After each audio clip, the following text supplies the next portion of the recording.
안녕하십니까. 공병호TV의 공병호입니다. 폴 존슨이라는 인물 아마 여러분 아시죠? 영국의 아주 유명한 보수주의 역사학자이자 작가입니다. 1928년도 로마 카톨릭 집안에서 태어나서 옥스퍼드 대학교 모듈린 칼리지에서 역사학을 전공하고 또 수많은 그런 저서를 썼지만 이 가운데서도 모던 타임스라든지 기독교 역사, 유태인의 역사, 지식인의 두 얼굴, 주옥 같은 명저서를 쓴 사람이 오늘 여러분들에게 소개드린 폴 존슨이란 인물입니다. 이분이 쓴 아주 그 짧은 책, 이 책이 국내에서는 2010년에 나왔고 또 영국에서도 2010년에 나왔습니다. 영어 명칭은 Believe Liars라는 그런 표현이고 한국어로는 위대하거나 사기꾼이거나, 그리고 부제는 전기작가 폴 존슨이 사적으로 만난 20세기 인물 오디세이, 아주 그 방대한 그런 인물들을 만났는데 그 인물들과의 일화를 짧게 그렇게 정리한 그런 글을 묶은 책이 바로 위대하거나 사기꾼이거나 라는 책입니다.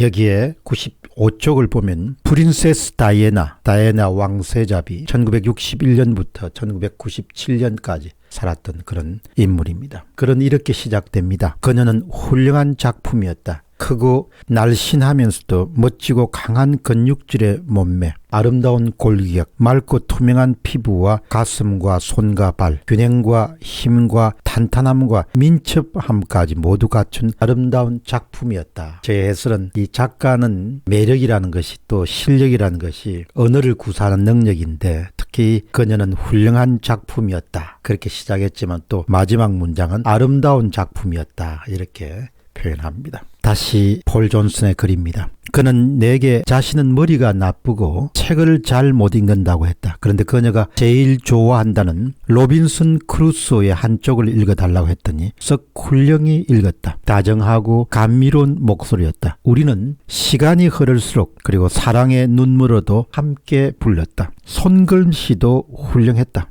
여기에 저희 해설을 더하면은 1928년생이 폴 존슨이니까 그 다이애나 왕세자비가 1961년생이니까 거의 한 30년 이상 정도 차이가 나네요. 비슷한 또래들의 평균적인 솜씨보다 훨씬 더 뛰어난 그리고 깨끗하고 우아한 필체를 보면 그녀가 언젠가 보수적인 가정교사에게 배운 적이 있을 거라는 생각이 든다. 나는 그녀에게 받은 몇 통의 편지를 간직하고 있다. 그녀는 정말이지 소위 지식이라는 것에 대해서는 아무것도 몰랐다. 그녀의 말이다. 결혼 전 제가 되고 싶었던 것은 항공기 승무원이었습니다. 하지만 전 그럴 만큼 교육도 못 받고 똑똑하지도 않았습니다. 게다가 그 사람들이 저더러 당신은 아이들 돌보는 일을 하는 게 낫겠다고 하더군요. 그래서 그 일을 하게 됐습니다. 다이애나 왕세자 비의 발언입니다. 다시 또 폴 존슨 작가의 글입니다. 그녀는 날카로운 지성은 없을지 몰라도 내가 만나본 그 어떤 사람보다도 강력하고 풍부한 직감이 있었다. 그녀는 사람들의 속을 들여다볼 줄 알았으며 자신이 본 그것에 즉각적으로 반응할 줄 알았다. 그 능력은 마법이고 타고난 재능이었다. 그 재능을 통해서 그녀는 대중과의 관계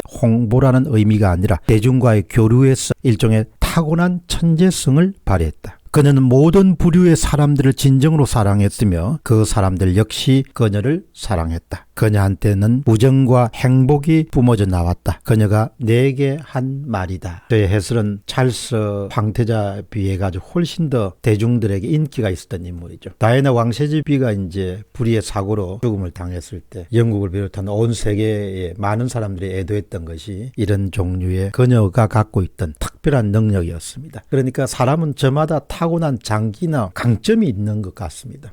그 강점 위에 자신의 인생을 우뚝 세우는 사람도 있고 또 강점을 발견하지 못하는 사람도 있고 또 강점을 알아차렸지만 그 위에 자신의 인생을 세우는 것이 아니라 그냥 다른 곳에 세워서 빛을 받지 못하고 사라져가는 경우도 있습니다. 다시 폴 존슨 작가의 글에서 다이애나의 발언입니다. 그는 내게 이렇게 말했습니다. 여기서 찰스 황태자입니다. 남편이죠. 사람들이 당신에게 환호하는 것은 당신이 당신이기 때문이 아니야. 당신이 나와 결혼했기 때문이지. 이 사실을 돌머리 속에 잘 새겨두라고. 그리고 또다시 다이애나가 덧붙였습니다. 처음에는 그 사람 말이 옳다고 생각하고 겸손해지려고 노력했습니다. 하지만 이제 난 더 이상 어리석지 않습니다. 어찌되었건 이제 난 더 이상 그의 아내가 아닌데도 사람들은 내게 환호를 보내지 않습니까? 그러니까 내게 특별한 뭔가가 있는 게 분명합니다. 그리고 다시 다이애나가 보통 세상 사람들이 짐작하는 찰스 황태자에 대해 짐작하는 발언을 합니다. 그가 질투를 한 걸까요? 그리고 맞아요. 불을 보듯 분명해졌습니다. 그가 했던 말이 거꾸로 이루어지는 듯 하더군요. 사람들이 당신을 환호하는 것은 당신이 당신이라서가 아니라 사람들은 나만큼도 당신을 좋아하지 않아요. 여기서 나라는 것은 다이애나, 당신은 찰스입니다. 사람들이 당신에게 환호를 보내는 진짜 이유는 당신이 왕위 후계자이기 때문이라고요. 폴 존슨 경이 놀래서 물어봅니다. 그런 말을 정말 했습니까? 에이, 그럴 리가 있습니까? 그 사람들한테서 왕족의 자부심을 빼앗을 수는 없지 않습니까? 그게 그들이 가진 전부인걸요. 그게 없으면 존재하기도 힘들어진 사람들인거요. 이것이 바로 또 다이애나 왕세자 비가 이야기한 거죠. 우리가 처음 만났을 무렵 그녀는 내게 이렇게 물었다. 섭정 왕자가 누굽니까? 왜 사람들이 그에 대해서 이야기하는 것이죠? 섭정공원은요, 중요한 사람이었나요? 섭정이라는 게 도대체 무엇입니까? 여기서 이제 섭정이라는 것은 편집자가 해설 조지 4세 1762년부터 1830년을 살았던 사람이고, 아버지 조지 3세의 정신 이상 탓으로 저기 전부터 섭정을 맡았던 사람입니다.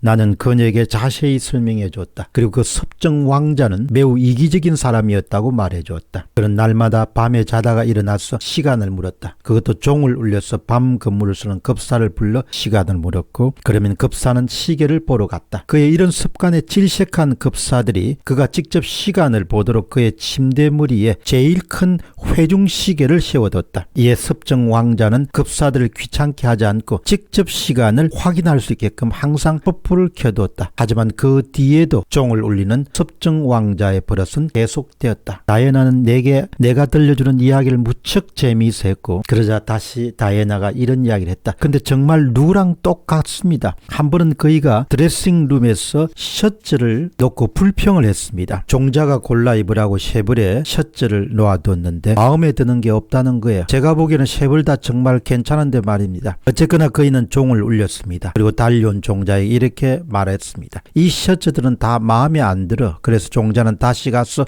선반에서 두 서너 벌을 더 골라왔습니다. 종자가 간 뒤에 제가 말했습니다. 여보, 왜 또 종을 울려서 사람을 오게 만드는 거예요? 당신이 직접 가서 마음에 드는 셔츠를 골라오면 간단하잖아요. 왜 굳이 그걸 시키는 거죠? 그러자 아주 신경질적으로 그가 대꾸했다. 이건 찰스 황태자입니다. 저 사람은 그런 일 하라고 고용된 사람이라고.